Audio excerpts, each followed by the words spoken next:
ஈரோடு மாவட்டம் கோபிச்செட்டிப்பாளையம் அருகே உள்ள பாரியூர் கொண்டத்து காளியம்மன் கோயில் குண்டம் திருவிழாவில் ஆயிரக்கணக்கான பக்தர்கள் கலந்து கொண்டு தீ மிதித்து நேர்த்திக் கடனை செலுத்தினர்.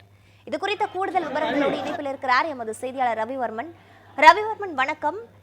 பாரியூர் கொண்டத்து காளியம்மன் கோயிலின் குண்டம் திருவிழாவின் சிறப்புகள் குறித்தும் இன்றைக்கு நடைபெற்ற நிகழ்வுகள் குறித்தும் பதிவு பண்ணுங்க. வணக்கம் பிரீதா. கோபிச்செட்டிப்பாளையம் அருகே உள்ள பாரியூர் கொண்டத்து காளியம்மன் திருக்கோவிலில் நடைபெற்ற குண்டம் திருவிழாவில் பல்லாயிரக்கணக்கான பக்தர்கள் கலந்து கொண்டு குண்டம் இறங்கி நேர்த்திக் கடன் செலுத்தினர். கோபிச்செட்டிப்பாளையம் அருகே உள்ள பாரியூரில் 700 ஆண்டுகள் பழமை வாய்ந்த அருள்மிகு கொண்டத்து காளியம்மன் திருக்கோவில் அமைந்துள்ளது. ஈரோடு மாவட்டத்தில் மிகவும் பிரசித்தி பெற்ற இந்த திருக்கோயில் ஆண்டுதோறும் ஜனவரி மாதம் குண்டம் மற்றும் தேர் திருவிழா நடைபெறுவது வழக்கம். இந்த ஆண்டிற்கான திருவிழாவானது கடந்த 27ஆம் ஆண்டு பூச்சாட்டுகளுடன் தொடங்கியது.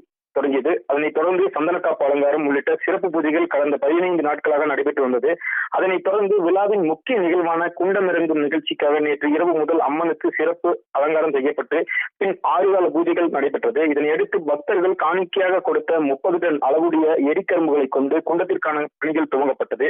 இரவு முழுவதும் விறகுகளை எரித்து குண்டம் தயார் செய்யப்பட்ட நிலையில் இன்று அதிகாலை அம்மை அழைக்கும் நிகழ்ச்சி நடைபெற்றதை தொடர்ந்து நந்தா தீபம் ஏற்றப்பட்ட பின்னர் கோயிலின் தலைமை பூசாரி ராமநந்தம் குண்டத்துக்கு சிறப்பு பூஜை செய்து முதலில் குண்டம் இறங்கினர். அதன் பின் கடந்த 15 நாட்களாக காப்பு கட்டி விரதம் இருந்த கோபி, வெள்ளாளபாளையம், நஞ்சகொண்டம்பாளையம் உள்ளிட்ட 100க்கும் மேற்பட்ட கிராமங்களைச் சேர்ந்த ஆயிரக்கணக்கான பக்தர்கள் குண்டம் இறங்கி வேண்டுதலை நிறைவேற்றினர்.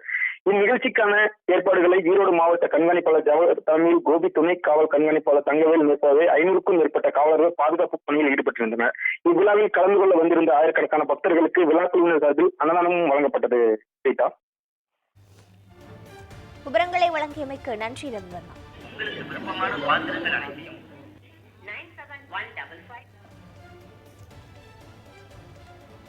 நீ வேற முன்னாடி